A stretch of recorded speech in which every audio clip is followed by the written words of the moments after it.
హైదరాబాద్లోని ప్రతిష్టాత్మక జూబ్లీహిల్స్ అసెంబ్లీ నియోజకవర్గంలో గెలుపెవరిది అనే దానిపై రకరకాల సర్వేలు బయటకొస్తున్నాయి.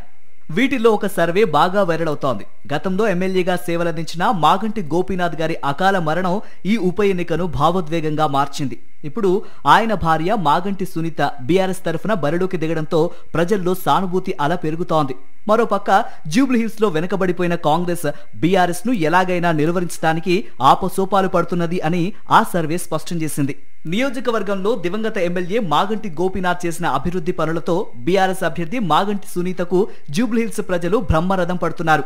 సానుభూతితో పాటు కేటీఆర్ నాయకత్వంలో బీఆర్ఎస్ నాయకులు ఇంటింటికి వెళ్లి ప్రచారం నిర్వహిస్తుండటంతో ఉప ఎన్నికల్లో సునీత గెలుపు ఖాయమనే వాదన వినిపిస్తోంది. ఇక ప్రచారానికి వెళ్లిన కాంగ్రెస్ మంత్రులు నాయకులను ప్రజలు ఎక్కడికక్కడ నిలదీస్తున్నారు.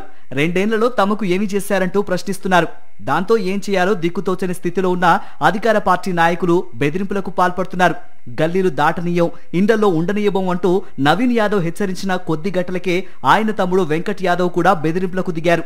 వెంగళరావు నగర్ పరిధిలోని వికాస్పూర్ లో ప్రచారం చేస్తూ రోడ్డు పక్కన నిల్చున్న ఖమ్మం జిల్లాకు చెందిన ఎమ్మెల్సీ తాతా మధు అనుచరులపై విరుచుకుపడ్డారు.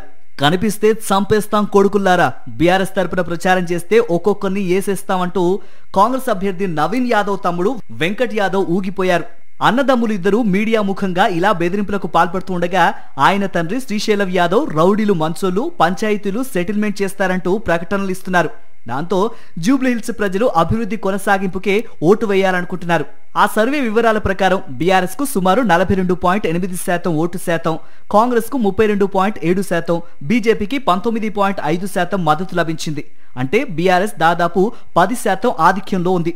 అదే సమయంలో ముస్లిం ఓటర్లలో కూడా బీఆర్ఎస్ కు బలమైన మద్దతు ఉంది. సర్వే ప్రకారం ముస్లిం ఓటర్లలో 46% మంది బీఆర్ఎస్ కు, 23% మంది కాంగ్రెస్ కు మద్దతు తెలుపుతున్నారు.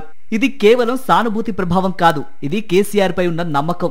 మాగంటి గోపీనాథ్ తన పదవిలో ఉన్నప్పుడు రోడ్లు, డ్రైనేజీ, ఆరోగ్య సౌకర్యాలు వంటి మౌలిక సదుపాయాలపై చేసిన కృషిని ప్రజలు గుర్తిస్తున్నారు అని ఆ సర్వే చెబుతోంది.